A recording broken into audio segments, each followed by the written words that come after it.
Hey guys, it's Marcus and Terry with you today with letter 19 about how to stay sober. So let's make sure all the streams are working because this is the week of nothing in Marcus's office wants to work properly.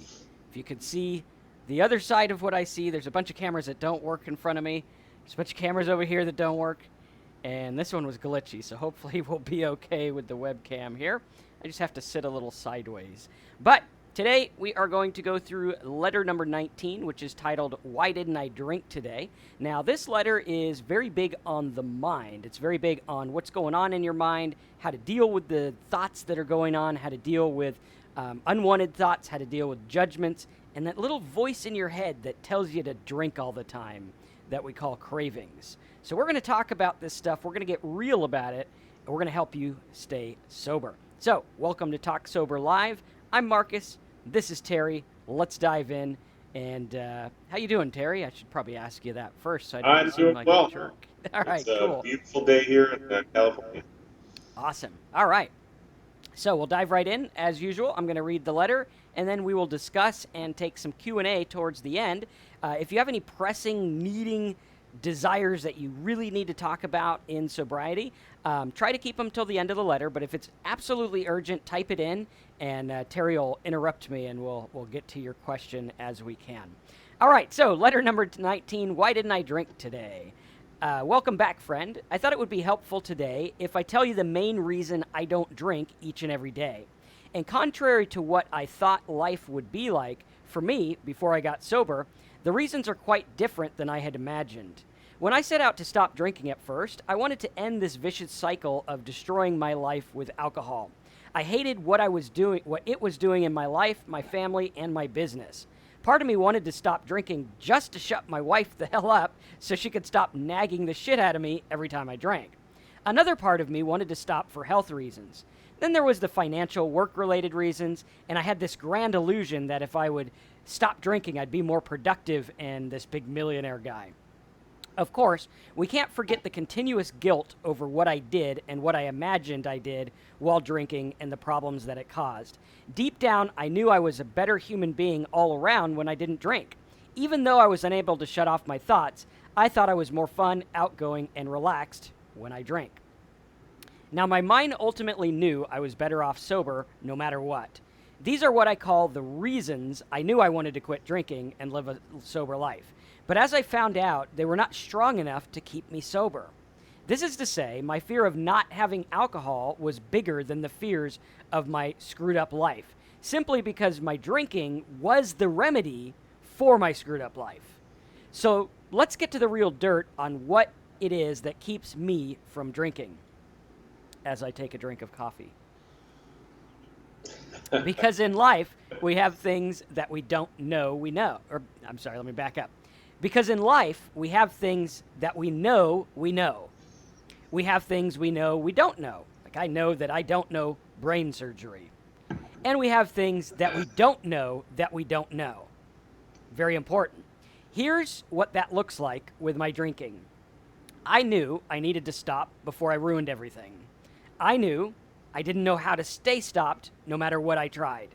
I always went back to the bottle for reasons I couldn't tell you. Because I have no fucking idea what made me go back, or at least I didn't back then. And that was where I was stuck. I was stuck in a vicious loop of trying to stop, being unable to, and feeling like the biggest brilliant failure planet Earth has to offer for you mere mortals. I knew my life would be better if I stayed stopped. So why am I not doing what I know I should be doing to get the result I know I'll get? Now, you may see this in many other areas of your life, like why don't you diet, or get that work done, or take the time to spend with people you care about, or whatever it is you want to do, but for some reason you never seem to do. But your drinking issue is much more than that. And it's time that you learn what you don't know about how alcohol will affect you. Recently, I had a really down day. Our numbers were way off and the business wasn't as profitable as it needed to be. My body was tired and my mind was overwhelmed. And on top of that, it was a stupid question day where all my customers decided to come online and ask the most stupid things, argue about refunds and stuff, and just annoy the hell out of me. And I gotta be honest with you, this threw me for a big loop. Add up the frustration, the financial stuff, the worry, the physical element of not feeling good, kind of nauseous and dizzy, and the mental anguish of what this all means and how I hate it. It had been quite some time since all these things came crashing in on me, and one day it was spun out. I was pissy, I was groggy, and it would have been super easy to go drink it away. And I may have just been fine and dandy having one or two or even several drinks. Heck, I probably could have gotten drunk, got up the next day, and then just not drank again for another 3 years. One drink in 3 years isn't that bad, right? So, what was it that kept me from this mental insanity of wanting to drink to solve my bad day? Was it the fear of starting back at day 0 and having to tell everyone I've been sober 5 minutes instead of 3 years? No, that wasn't the reason. Was it the fear that I would get drunk and be a stupid jackass? No, that wasn't it either. Was it my wife and kids finding out and letting me have it and yelling at me? No, that wasn't it either. So what is it that keeps me from drinking in those dark times that I think there is no way out and cannot cope? Is it simply what I didn't know that I didn't know? You see, in our minds, we have this thing called thought. Wow, Marcus, thanks for the revelation. It's what you are using to simultaneously listen to me talk and also make opinions on what I'm saying at the same time. So while you're listening to me, you might be thinking things like, that's funny, I felt that way yesterday.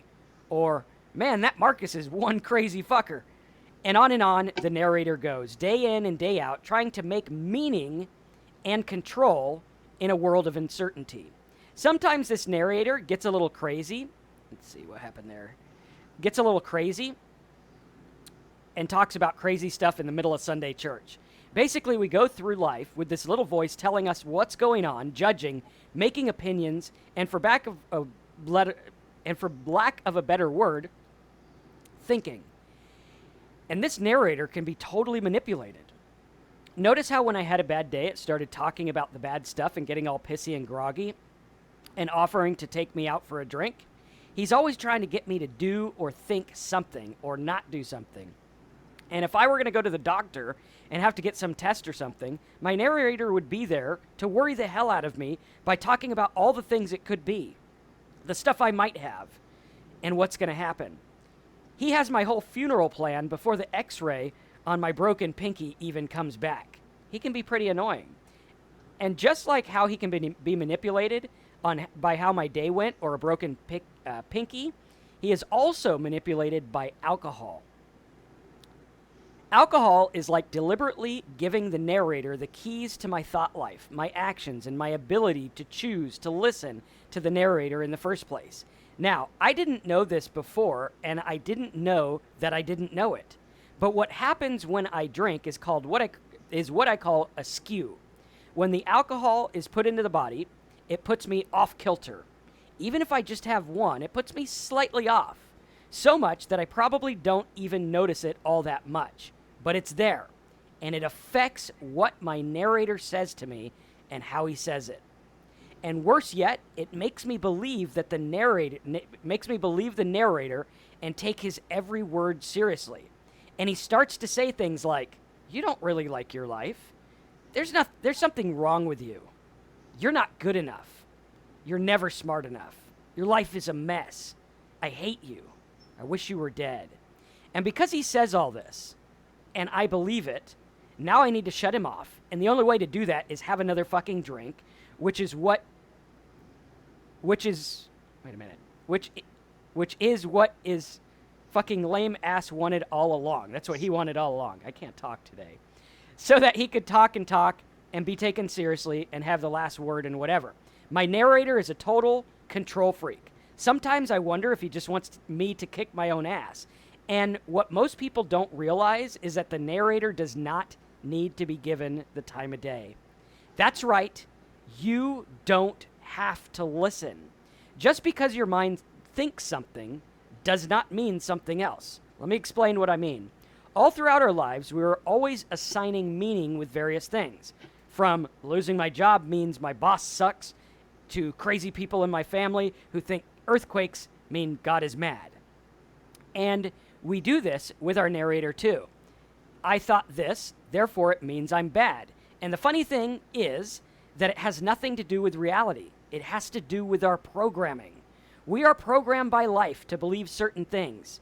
Isn't it funny how many of my meanings that I give to my thoughts have to do with old, crazy, churchy ideas? Well, duh. I grew up in crazy-ass abusive churches. Or perhaps your thoughts are tied to a person, and you can almost hear that person in your head judging you constantly and telling you your thoughts are right or wrong, when the creator of the voice in your head is the same fucking thing telling you that the voice in your head is bad. Go figure that one out. And so it does. We think, we judge, we filter. All day long, we are filtering and judging in voices that are programmed into our mind. It's not like we set out one day and said, I'd like my abusive step-parent to be in my brain for the rest of my life and tell me what to think and feel. No, it's just automatic. And now the key to making these voices and thoughts and judgments go away is to stop giving them meaning and stop giving them the time of day. Because if you try to fight them, then you're just giving in. Our minds are funny like that, and they get bored, and they always look to go back to our programming default. So, stop assigning meaning where there is none, and cut yourself some slack. Your mind's just running a default program. This is already starting to change as you listen to these letters, and one day, a few months from now, your default program will change from, shit, my thoughts suck and I must be a bad guy, to a new program. One that you get to choose. Till tomorrow, don't drink even if your ass falls off. Love, Marcus. All right. Despite my not being able to speak today, that's letter 19. Good letter, Marcus. All right. So you talk a lot about how the mind can how our alcoholism, the narrator, can make us decide to do bad things and make us relapse, and that's one of the biggest challenges for people that get sober is the relapse. I remember I've always been worried about relapse. I was extremely worried when I first got sober because I really didn't have any tools to work with and didn't exactly know what I needed to do and how much I needed to do or how little I needed to work on my sobriety. And and as I had been working on sobriety, I've seen people with time go and relapse. People with a lot of time relapse. People even with many years relapse. It's crazy, and I always wondered what made people relapse, and is it that narrator in the mind? Because it's always there. It's just if we develop a good strong program of sobriety, we can keep that narrator pushed down or asleep, hopefully. But we have that one drink and it kicks in, and that narrator gets louder and louder, and we end up going back to the drink. So it's important to develop tools and learn how to quiet that voice inside our head that's telling us that we're going to feel better if we have a drink. And sure, we might feel better right away, but it's not going to last. And eventually the same consequences that we had when we were drinking are going to kick in, and we're going to be right back down that hole. Yeah. But good letter, Marcus. That's great. Yeah, that's interesting because that's something that I look at too, because, the alcoholic's brain is always teasing with the idea of, well, maybe I'd be okay to drink now. And it's funny. I mean, I'm almost 4.5, 5 years sober. And I know you're around the same, and we still have that thought. Yeah. You go and you're like, well, I'm sure it wouldn't really hurt that whiskey smells good or the beer smells good or whatever you liked. I think the other day it was like white wine or something. And it's like, it'd probably be okay. But I think about it, and it's like, even though I've been sober for, a decent amount of time, actually, I've been sober now longer than I was actively trying to stop drinking, which to me is kind of cool. Because it's like, hey, I tried to actively stop drinking for about 2-3 years, and now I've been sober for 4.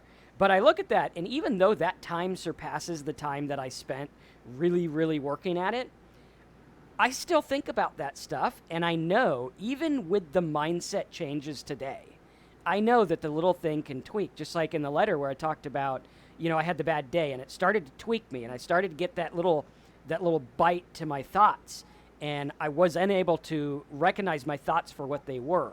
And that's one of the things that alcohol does is it makes your thoughts the only thing there is, right? And that's why people Right. get in fights when they're drunk. It's like, no, you can't call me a butt, and it's like, if it was a normal day, he'd be like, the guy called me a butt. Who gives a shit, right? No Right. pun intended, by the way. But, you look at that and it's like the filter's shut off. The mind is tweaked just enough to mess you up. So, yeah. Yeah. It's crazy. I'm sure most of us alcoholics realize that we know we can't drink again. And I mean, Yeah. we've been taught that we can't drink again, and we got to wonder why do so many of us drink again anyways? I mean, we know what it's going to do to us, and really, it's a tough question that with no clear cut answer. Mm-hmm. You know, I've dealt with a lot of people that have gone out and started drinking again, and I've tried to find out why, and a lot of them really don't know why. Some they give their reasons. They're like, I stopped going to the meetings, or they got too busy with life to work on their sobriety. They started to get successful or at least their life started to come together a bit, and they got too involved, and some may like experience some life-changing moment, like the loss of a loved one or something. That I hear that quite often, or like their anxiety was too high and they just needed some relief, and they thought a drink would do it. And it's just crazy. It's just that one thought that can make somebody get back into to have that drink and forget that fact that we can't even have one drink. Otherwise, we're gonna be back into it. Yeah. And I remember for me, I quit. I went to rehab and I stopped and I started drinking again soon after. And I'm thinking about, why did I start drinking again? And I was actually in a 12-step meeting, and I thought about that bottle during the meeting, and I thought, I'm going to go get a bottle and just have one or two. And I knew I couldn't. I mean, it's crazy, but I didn't as your letter discusses, I didn't shut those thoughts off, or not shut them off. It's not so much shutting them off. It's just realizing that they're there and they're going to happen.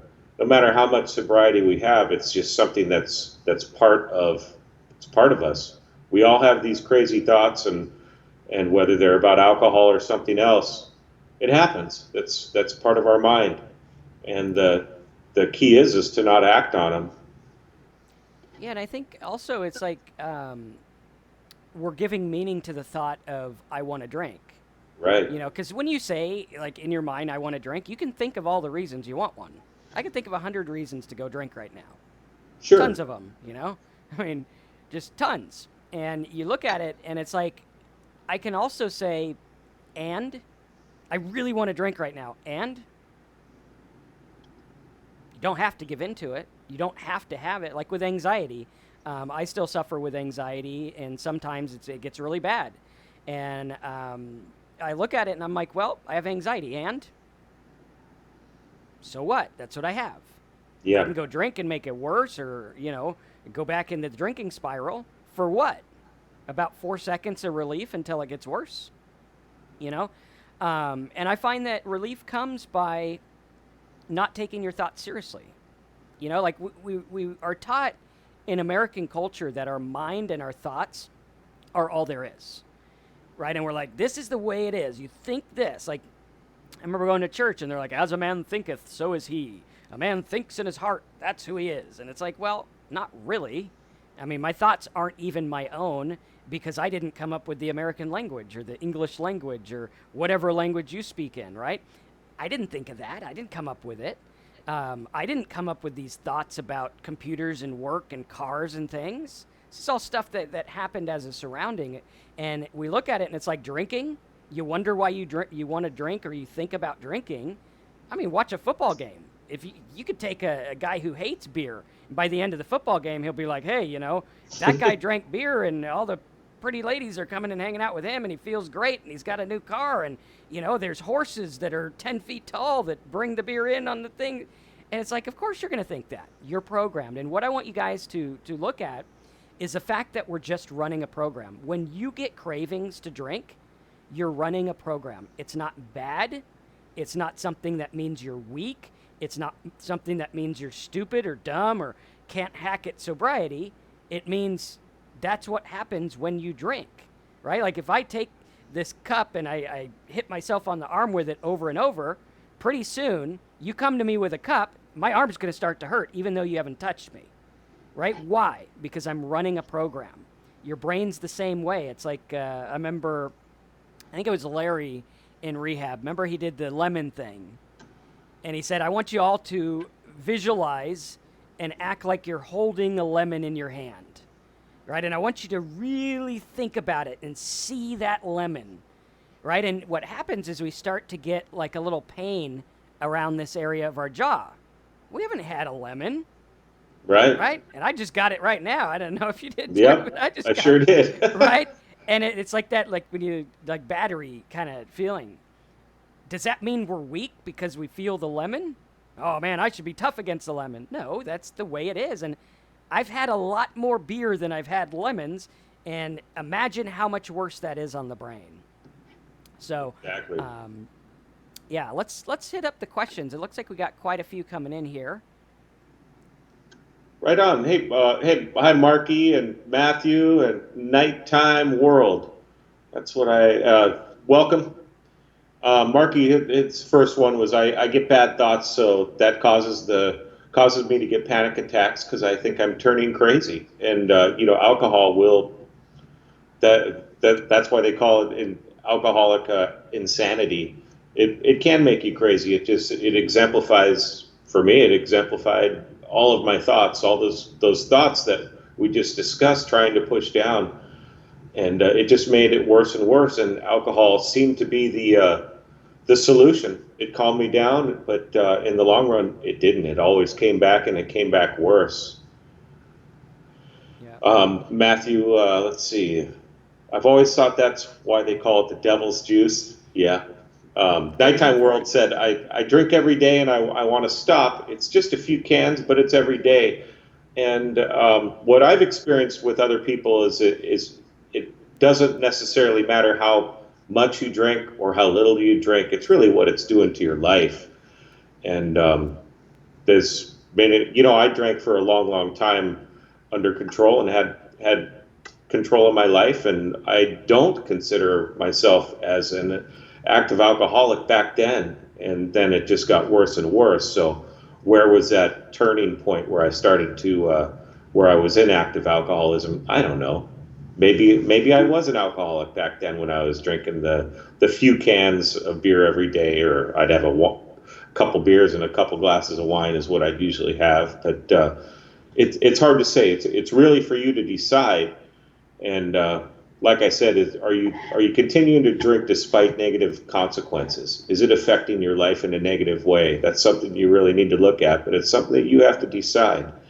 And also the fact that you're here, maybe you're kind of questioning that as well, and that's something else that you can look at. You want to take one here, Marcus? Sure. Let's take Matthew says, I just passed 9 months of sobriety. Awesome. And the number one benefit for me is sovereignty of my mind. Yeah, I definitely would say the number one benefit is sovereignty of my mind, which kind of goes back to what Marky was saying about he thinks he's turning crazy. That's how I thought too. I thought I was going crazy, but then I realized that usually crazy people don't worry that they're going crazy. And so we look at that, and alcohol does make you go crazy. I mean, it makes your brain tweaked, and even in little amounts, it gives you enough tweak to where it just messes with you. So Matthew, I totally agree. I love waking up every day, even when I feel like shit. Even when I wake up and I feel bad, I got my mind.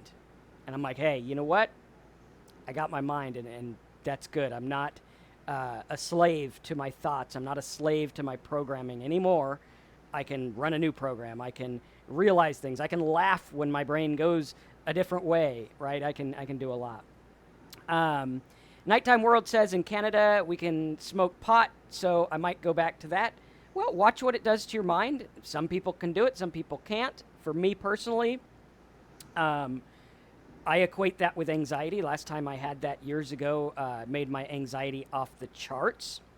I would say try to be sober for a little while. or maybe, go to the doctor and see if there's an alternative for it. But to each his own. All right. Meg says, hey, I've been sober 8 days. It's a record Right for on, me. Meg. Awesome, Meg. Good to see that.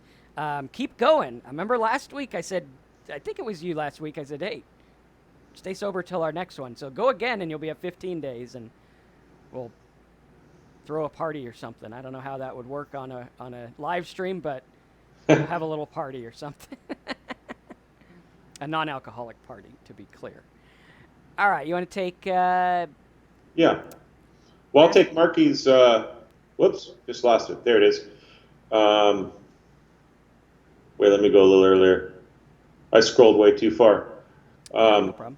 That was nighttime and Marky. That was part of it for me too. If I had any downtime, I'd want to go get completely annihilated, and then that became a routine. And yeah, that was kind of me too. I struggled with a lot of boredom, and I didn't know what to do, so I liked alcohol, and that's what I did, and it just got worse and worse until it became a routine, just like you. Nighttime said, I can drink, I just don't want to, and it's so bad for you. And like I said before, yeah, it's for you to decide if you do need to quit or not. And you can always just try quitting. You can always go back to drinking if you feel that you're fine or whatever.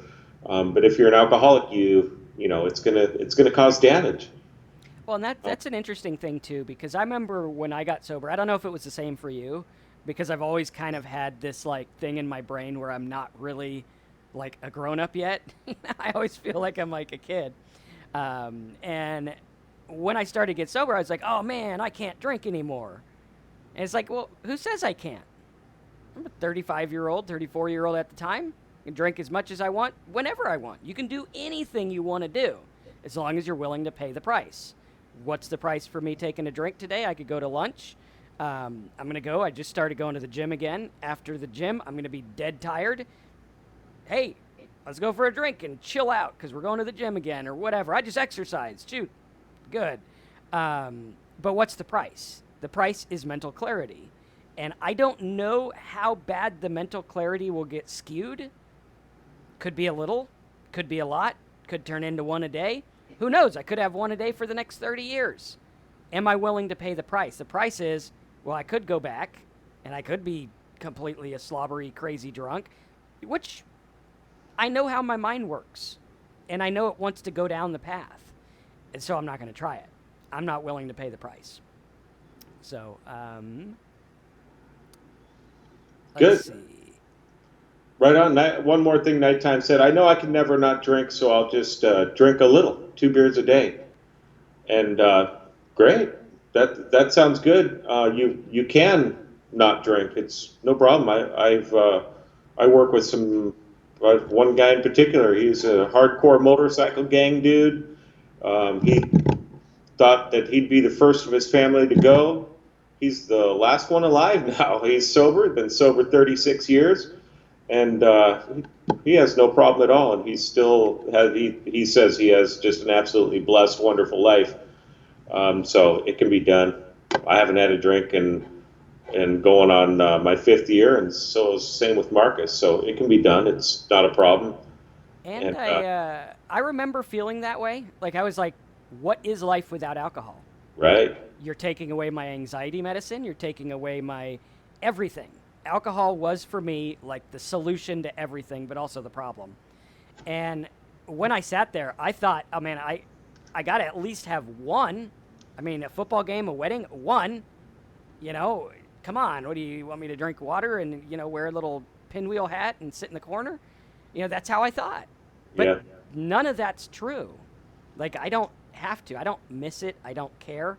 I like my life without it. And it's society. I would say challenge the belief that says I have to have some.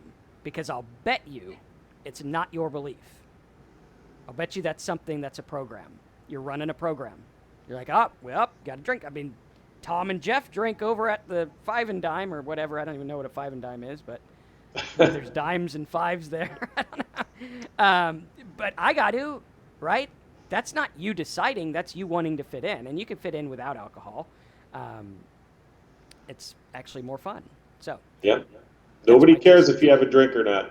No, they don't. No. Okay. Marky, I just want to break the habit where I drink every weekend. I just want to drink on special occasions. Well, what I would say is get yourself a year. You could do anything for a year. Come on, anything. You can do anything for a year. You can exercise for a year even if you hate exercising. You can eat healthy for a year even if you like fast food. You could do anything for a year. So get yourself a year sober and see if you still feel like you need to drink on special occasions. You probably won't, but if you do, you'll have a year under your belt and, decide then. But break the habit now, get yourself some time, and that would be my advice. What would be your advice to that, Terry? Yeah, try and get a year, but try and get that year like starting this weekend. Just try to get this weekend, and then it's a good thing to try not to do the what you normally do. Maybe you drink on weekends because you go out to the nightclub or something.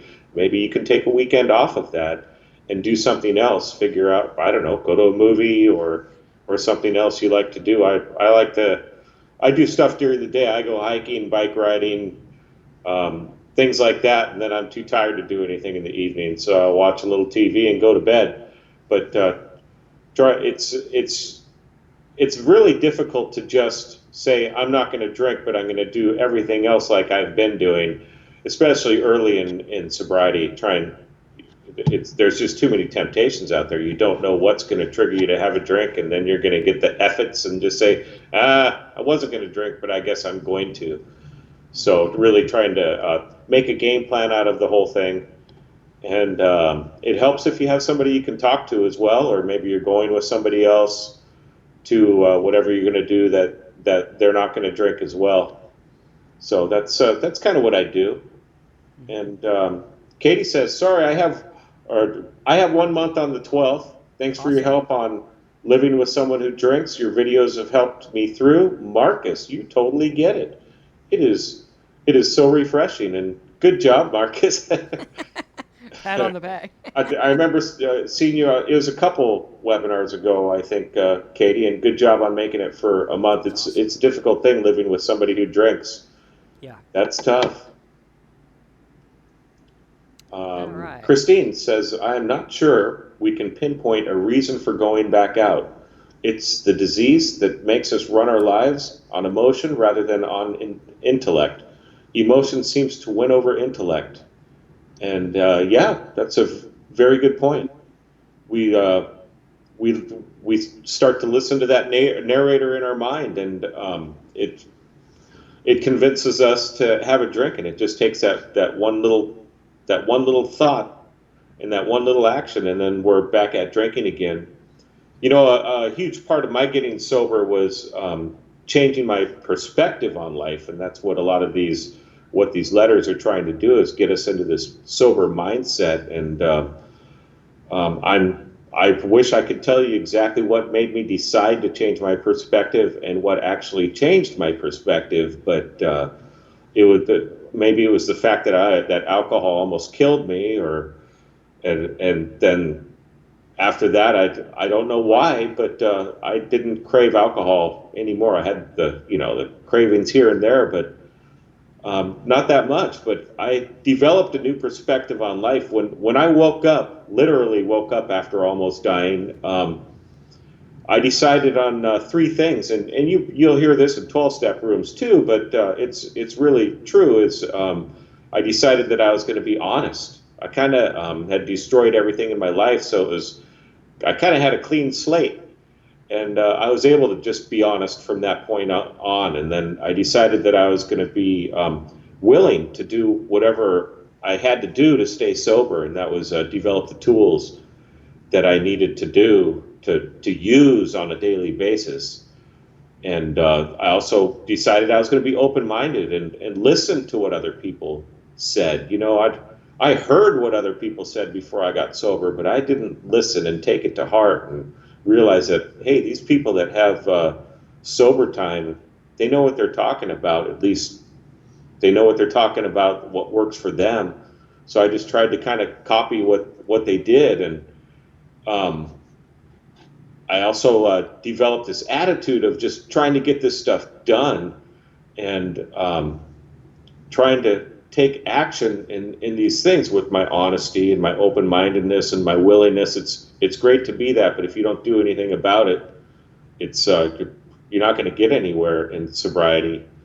So, and then also, as this letter was talking about don't letting things, don't acting on your thoughts, is that I had to kind of take a step back in life. Like I wanted, when I first got sober, I wanted to get all this stuff done. I'm sober now, but I physically and mentally couldn't. My mind was still pretty far gone, and I had to just try to move forward, but move forward at a slow pace. If I have things I needed to get done that day, and if I couldn't get them all done, it's okay. Not worry about it. Just move on. Try to move forward. Now, something interesting I'm going to ask you just for my own curiosity, which hopefully it'll help others as well. Did you notice towards the end of your drinking when you were worried about like craziness of the mind, did you notice that you were kind of searching for something else? Or was it just drink crazy? Or were you like looking for something else? In a way, I was searching for something else. Yeah, yes, I was searching for something else, but I ended up not knowing what else I could search for, so I would just crave more and more alcohol until basically I passed out.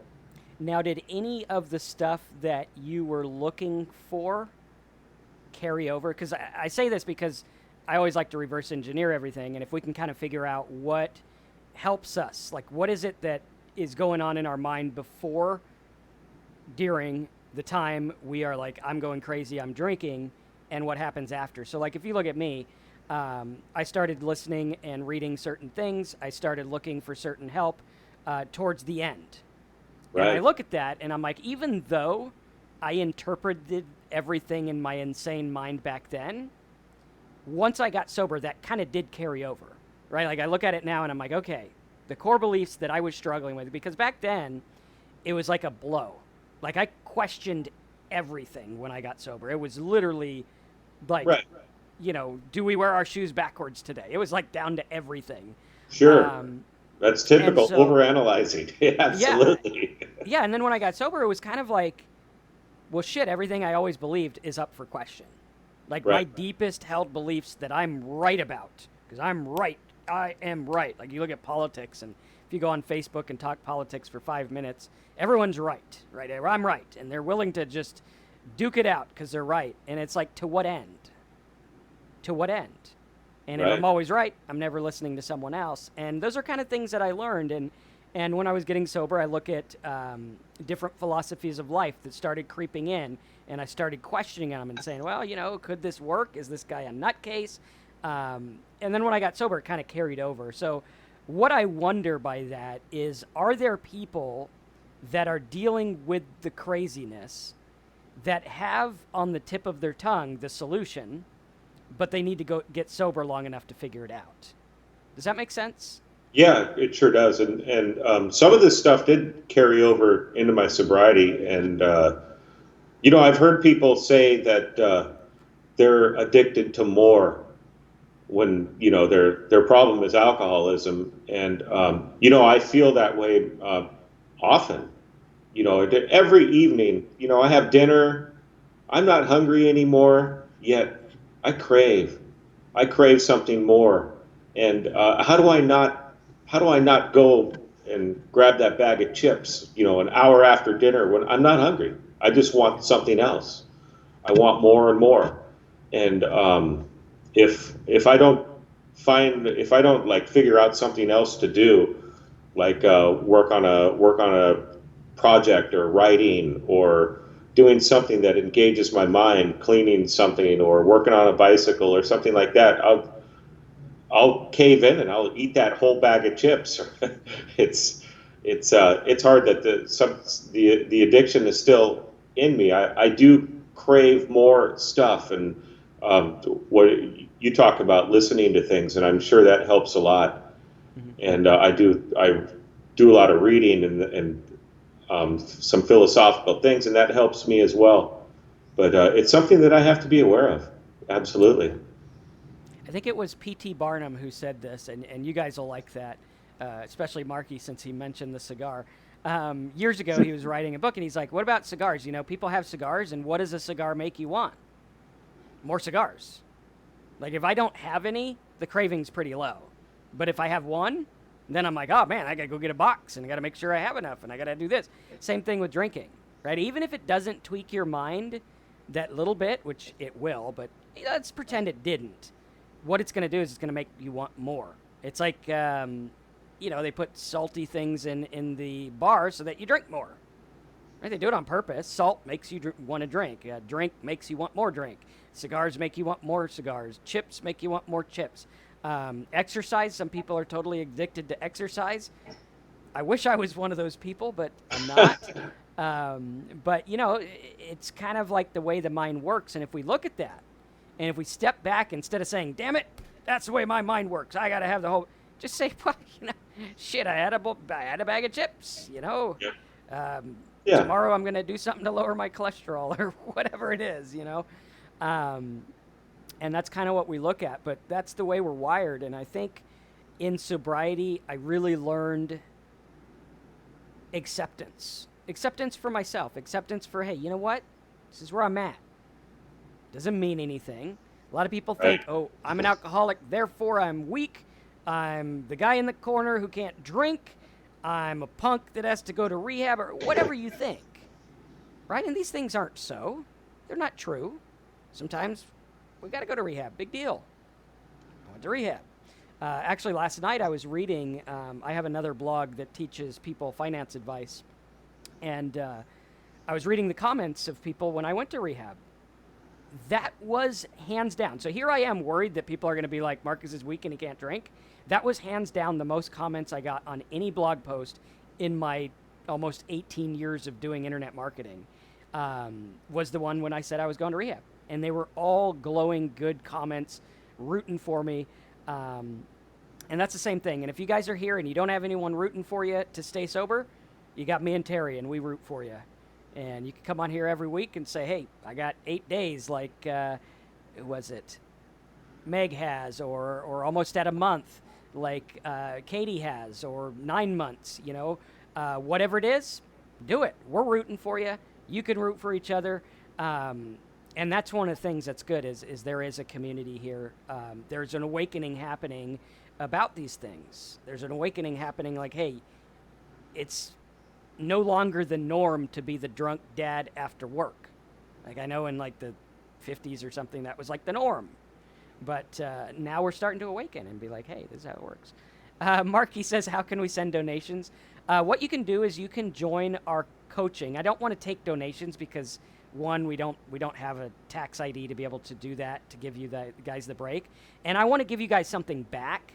And so what we did is we set up a monthly coaching club where you can go in, you can go to talksober.com, you can click on Get Help Now, you can fill it out, it's $67 a month, you get all of my stuff and Terry's stuff translated into audio. We actually have one of my people who works in my other business takes half of her time to make notes on the videos. Terry's got notes on the videos. We have special behind the scenes videos and everything. So if you want to help support us, talksober.com, click on Get Help Now, go in there. You guys can download that stuff. I would recommend download the MP3s and put them on your phone, because we're in a day and age where your phone goes everywhere with you. Just throw a couple of earbuds in your pocket, and next time you're having a hard time, plug in the earphones, play one of the audios, give yourself some time, get out of the craving, get out of the stuff. Because if you're anything like me and Terry, you feel better when you hear this stuff, and that'll help you. So pretty cool. But Marky, thanks for that. If you want to do that, we would be more than appreciative. You can cancel whenever you want. It's not like something where it's like, no, you got to sign up the rest of your life. You send an email, they cancel you, you're done. So really cool. You want to take some of those ones I skipped down to Marky, so if you want to take the others, we could do that as well. Sure. Let me take Michael Smith. I was sober for 2 months and I loved the high from that.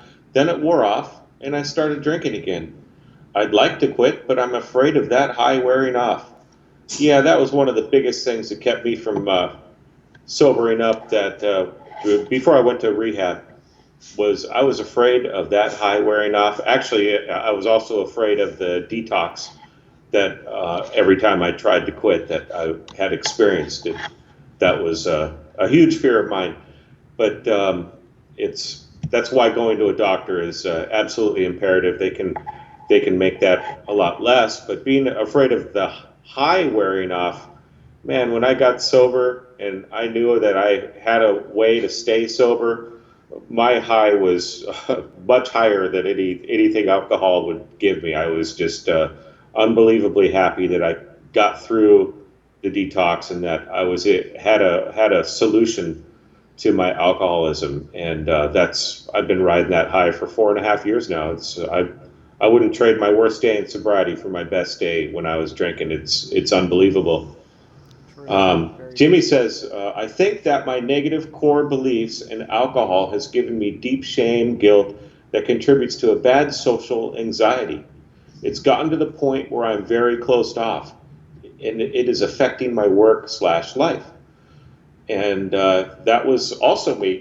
That's because what you guys are talking about is what most of us alcoholics experience. But what you're saying there is that was me as well. Alcohol, I felt, gave me a good social, made me happy, the fun, the life of the party, that sort of thing. But I needed more alcohol. It actually got to the point, and this is a good thing to bring up here with the holidays coming up, is I didn't like holidays because that meant I had to drink less so that I could deal with Appear people, normal. because I needed so much alcohol that I couldn't function with other people, and that also closed me off. And it was a difficult thing. And once again, getting to a doctor and getting yourself some help to get through that detox is a important way to go. And And I, go I ahead. would I would say also remember that shame and guilt are useless emotions if you don't Yeah. do anything about them. So we live this life, and it's kind of like, do you want to feel better about something or do you want to be better about it? Right? Because Right. you could go through life and you can have shame and you can have guilt, and it's the hangover. You wake up with a hangover and you want to get sober. Why? Because you fucking hate the hangover, not because you want to get sober. You hate the guilt, you hate the stuff, and you're like, I need to go get some more, drown this out. And what happens is you're in this cycle. You drink, you feel bad, you try to pay your penance, and you're like, I'm paying for my sins with my guilt. I'm going to go drink again. But you're never actually being better. You're never actually changing what it is you're feeling the guilt about, right? So unless we actually change that, nothing's going to get better. And if we also notice the social anxiety part, it sounds a lot like what I went through. And there's a video here on the channel entitled, Is Social Anxiety a Symptom of Something Bigger, or something like that. And it talks about how I truly believe people that are really, really anxious and having this guilt are on the verge of a spiritual awakening. And whether you want to call that like, hallelujah, go to the church with the cross on it, or, go to Buddha or whatever. I don't know what you want to call it. Maybe let's call it an awakening to the spiritual. Instead of being focused on me, how I feel, what I have, what I own, my status in society, I'm now being awakened spiritually to things that are more than that, right? So not so much like a religious, but hey, I'm awakening to see that all this stuff is like kind of a sham. Like, I'm anxious around other people. Why? Because I care what they think. Now, there's a school of thought in America that's like, well, screw the haters, forget the haters. That's not really it, because that's more of the same. That's more of me wanting, screw them. Haha, I'm tough. Well, why are you tough? Because you're still wrapped up in society, which means you're still not awakened spiritually. And I believe that when you're awakened spiritually, a lot of this stuff stops mattering. Sure, you're going to have it peak up every now and then. You're going to have your anxiety every now and then. But I really believe your mind is going to change. You're going to think on a different plane. Instead of, oh, shoot, this happened, therefore it means this, you're going to be like, well, It's all part of the big cog in the machine we call life, right? It is what it is. So hopefully that helped. But I know it helped me, so hopefully it'll help you as well. Why don't you take that next one, Marcus? Sure. That's right up your alley, Katie. Okay, Katie, or are we on Nilda? Let's take Nilda first. Oh, okay. She says, "Hello from Chicago. I've been sober 14 months. Awesome. Need to stay sober because I can't just have one." And Marky says, "Congrats to both of us." Matthew says, "Congrats to Katie." And Katie says, "I suffer from bad anxiety and OCD as well. I agree that remembering you are not your thoughts and can ignore the old tapes and reprogram my brain is my new mission, neuroplasticity." When I was drinking, I was obsessed with neuroplasticity. I actually sought out a rehab in San Diego. I was going to fork out like 10 times what I spent at the rehab I did go to. And I found that, science is and isn't the answer. Like, obviously it is the answer for like, hey, we're chemical beings and everything. But sometimes like the neuroplasticity is good to learn, but if it's not getting you where you want to go, is it going to help? Would they have given me this, oh, hey, this is the way your brain works, let's try to do this, or could I have done something else? What I found is that the best way to ignore the old tapes is literally to play new tapes. Like, one of the things I did when I got sober is every single night without fail, I listened to something either uplifting or like a monk talk, or like a sobriety tape, or Alan Watts I like, Ram Dass I like, and I'll listen to these different talks. A new guy I got into is Anthony DeMello. He's pretty cool too. And I listen to these all the time and every night without fail. And that's why if you go to talksober.com and click on that Get Help Now and join that, download all the MP3s. If you don't have any money, there's programs where you can somehow get MP3s. I don't know how they do it, but you can. Or we'll send them to you. If you're broke and you think you need them, write us and we'll send you the MP3s. But if you can't afford to support us, do it. But listen to them every night. Every night, listen to them when you know you're going to have struggles. Like, if I know I'm going to go somewhere where I'm going to be on anxiety alert, I'll listen to them, and it'll bring my anxiety down. It'll bring my OCD down. It returns me to what I call center. So it kind of helps. And that's my really, really long answer to your question. I think I went a little too long on that one. No, that was okay. You're all good. All right. Cool. Let's see. There's Marcus's. I see you're smoking a cigar. Okay, I'll skip that. Yes, it is a habit. No, it's okay. I probably could quit, but yeah. It's all good.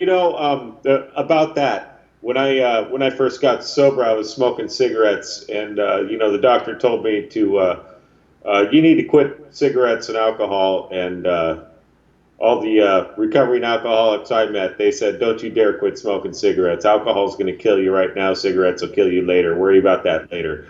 That is not a medical opinion, but I'm just pointing that out.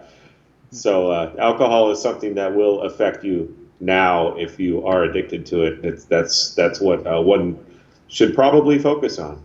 Yes, and now at almost 5 years sober, my heart doctor is like, hey, dude, chill with the cigars. So I probably will try to taper off. If I'm honest with myself, it's probably more of a security blanket for my anxiety rather than actually enjoying it. So, I mean, to each his own. Exactly. Matthew says bread actually makes you hungrier, by the way. That's why it's served at restaurants. Huh. I thought it was because it was cheap. That's okay. And it makes you feel fuller when they give you a tiny little portion at the $400 a plate French restaurant. But I don't know. But hey, French restaurants are good. So. Let's see. Something about the quick dopamine pleasure activation in the brain. Sure. Yeah, absolutely. That's the dopamine that's what the alcohol gives us, and that's what. Yeah, sure. My eating after dinner probably gives me that dopamine rush and makes me feel good, and I want to feel good more, so I eat more. Absolutely. Cool. What else we got here? I drink a pint every night before bed. I've noticed I've cut down a lot from where I was at last year. Still an issue too, and that was from Priestley. Great. I don't know what do you see what the point is with that one? I think he's asking, he's saying it's still an issue. Oh, I So he's see. down to a pint every night, but it's still causing issues in his life. Right. Um, I would say go like 90 days or a year. Yeah. If it's really, like, if you're really not an alcoholic, and this goes for everyone, if you are not an alcoholic, don't drink for a year. Like, if you're going to come, I'm not, I don't have a problem, good, give it a year. Yep. Certainly you Exactly. could do it for a year. I mean, people do a lot of things for a year. Now, for me, I couldn't do it a year. I was an alcoholic. And, it gets you. Judy, thanks for the kind words. That's awesome. And Millennium says he's sober 3 months soon. Awesome. Good to have you here. And a Millennium Hippie, that's kind of a cool name. I like that. Okay, Scaling Fragment. Hey guys, I was sober for 2 months and then things went bad, relationships failed, and then I started drinking again heavy, just like I used to. Basically, like a lot. Okay, so focus on your sobriety, because I'll tell you this, relationships and life, those things are going to happen. They happen throughout life. Sober mind, that's something that doesn't have to happen. And if you have a sober mind, your relationships are probably going to fail a lot less, unless, you keep doing the stuff that made them fail in the first place, which probably tied to drinking. But, look at that and focus on being sober. And like he said, I got drunk and messed up more relationships by being drunk and saying stupid stuff. Yeah. So if you don't want to say stupid stuff, don't get drunk and say smart stuff. Unlike me, who cannot talk today at all. But yeah, you realize it's a problem. Get help if you need help. Do what you got to do. Stick on the sober path. It's good. It's fun. Makes you think about life different. So cool. Okay, I think Priestley says, can you talk more about that neuroplasticity thing you were talking about earlier? Neuroplasticity is the idea that the mind is pliable, that the mind can change. Old days, they used to think that the mind was set in stone and, we can't teach an old dog new tricks and all that stuff. What we've learned with science, according to my very little minute knowledge, is that our brains can rewire themselves, right? Neurons that fire together wire together. So neurons that are firing about drinking are going to wire around drinking and cause your thoughts to think about drinking. Now, this is not set in stone. You can rewire them. You can rethink things. It's not saying go in your brain and rewire stuff. That'd be a little weird and Hannibal Lecter-ish. But instead, what it means is do it by your thought process, because your thoughts create the canals and the avenues in your brain through repetition. Repetition is important. I know when I come out with my letters as a book, the comments are going to be, Marcus, it's a great book. Hopefully they say that. They might say it sucks, but they'll probably say it's a good book, but it's a little repetitive. And that's on purpose. It's on purpose. The reason we say these things over and over is because they need to go to your brain. They need to get in there so that they're as repetitive as your thoughts about drinking. Because if you're going to combat this, you need to combat it with something of equal or greater value. Right? You have the value of drinking. And right now, drinking is valuable. Like if you took me when I had no booze and you were like, would you like an ounce of gold, but you can't have booze for the next week? I'd be like, I'll take the booze, please. Think about that. I'm willing to trade like $2,000 or whatever for booze for a week. That's pretty valuable. And I'll bet a lot of you guys are probably the same way. You'd probably find a caveat, because all of us alcoholics are like, well, if I took that, I could actually buy drinks and hide them. But that's not how it works, right? That's the alcoholic thinking. That's the way it goes. And we look at that, and that's the way it works. So if you want to rewire the way your mind thinks, you need to do it by repetition. You need to do it daily, whether it's listening to stuff, whether it's reading, whether it's going to meetings, whether it's rehab, whatever it is. Change the way your mind thinks and you will change your life. And as a byproduct or a foreproduct, you'll probably get sober too. But work on the sobriety first, because if you try to rewire a drunk brain, you're going to get drunk brain rewired, which sucks. I tried to do that. Yep. Doesn't work. Makes you insane. And I'll bet if you were to calculate the people who tried to rewire their thoughts before they got sober with the people who didn't, people like me probably went insane a hell of a lot quicker and a hell of a lot worse. Right. Because you're just trying to fix something that can't be fixed. It's like I'm going to put new tires on a car that doesn't work. The car doesn't work. I don't care if you put new tires on it. It doesn't work, right? It's just the way it is. So yeah. That's what you have to do. You have to try to make sobriety not just a way of life, but when we first get sober, we start to develop these tools that we've never used before, and then we have to try to get them to become a habit, and then it just becomes part of your life automatically. And that's what I've tried to do, and that's what I've done.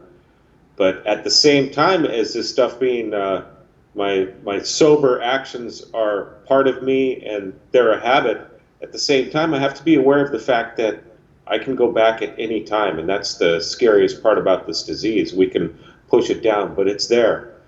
And I can easily forget all that stuff and all those habits that I've learned with just that first drink. So, yeah. Katie says, do you have a list of authors? I am working on it. You can see some of my books back there, so you can see how daunting of a task this is. This is just like half of the stuff I have, and it goes all the way down to the floor. So a lot of books there. I will be working on a list, though, for you guys. That way I can get you guys a list of the stuff that I read. But that's, I think that's about a wrap, unless anyone has a last-minute question. I got to head over to the gym and pretend that I know how to lift a weight. And I was like, can you please, like, not go hard on me? I haven't worked out in years, and she's pretty cool about it. She's like, here, I'll hand you the 5-pound weight. But luckily, I'm doing all right, so. Good job. Hey, that's it. It's just like getting sober. You're just going there, and you're just trying to get it done a little bit at a time, and that's how you do it. And it's a good lesson in pushing past your anxiety, because I get super anxious at the gym. So, you know, I find it good to push myself past it. So, any last-minute questions, thoughts, responses? We'll take them. We'll give about 3 minutes. And then if you guys want to support us, go to talksober.com, click on Get Help Now. Fill that out, get the MP3s and everything, and, you know, let us help you. If you guys need us, let us know. I have figured out, this from Scaling Fragment, I figured out that the more you work on being sober, even if you relapse, it becomes easier and easier. Very true. I heard someone once, it's fail more, fail better, or something else. Kind of true. Yeah, I think that can be kind of true. But don't set yourself up for failure. One of the things that I really don't like in recovery culture is, like, the anticipation that everyone relapses. I don't like that because I don't think everyone has to relapse. But I think there should be a healthy fear of relapsing. So, yeah. Absolutely. And, you know, one thing to keep in mind about relapse is I know a lot of people that never relapsed, first of all. And the other thing is we don't know what's going to happen when we relapse. You know, where I live, someone was just down the street from me at a detox center. Someone was killed, and the other 2 people are in critical condition. This guy was they were trying to take him into detox, and he didn't want to go, so he shot people. And that's the scary thing, is you don't know what's going to happen when you relapse. This is a serious, serious disease, and you know, it's best to just get sober and stay sober. And we just have to do what we can, do everything we can. On that note, too, you don't know what's going to happen when you drink either. Right. So those are 2 things I'd watch for, because, you know, I kind of like having control over what I do and what I think. So with that said, Priestly Toast, thanks for joining us. He says it's his first time live here. Thanks for joining us. We're here every Thursday at 11 a.m., sometimes 11:10 if the cameras don't want to work. And check us out, talksober.com. Check out all the stuff there. Click on Get Help Now if you want to support us. If you are dealing with detox, go to the doctor, even if you don't think you need it. You should always go to the doctor anyway, because they went to college and you did not, for doctor stuff, right? So it's important. And we could sit here and we could speculate how bad things are, but we really don't know. We've never met most of the people on here. I think all the people except Terry and I. So we don't know what you're going through. So talk to someone. Get the help you need, and take it. So thanks again for watching. I'm going to the gym. If you guys need any other videos, let us know in the comments. I do read the comments, even though I haven't had time to respond to them all. I do read them, and I do take them into consideration.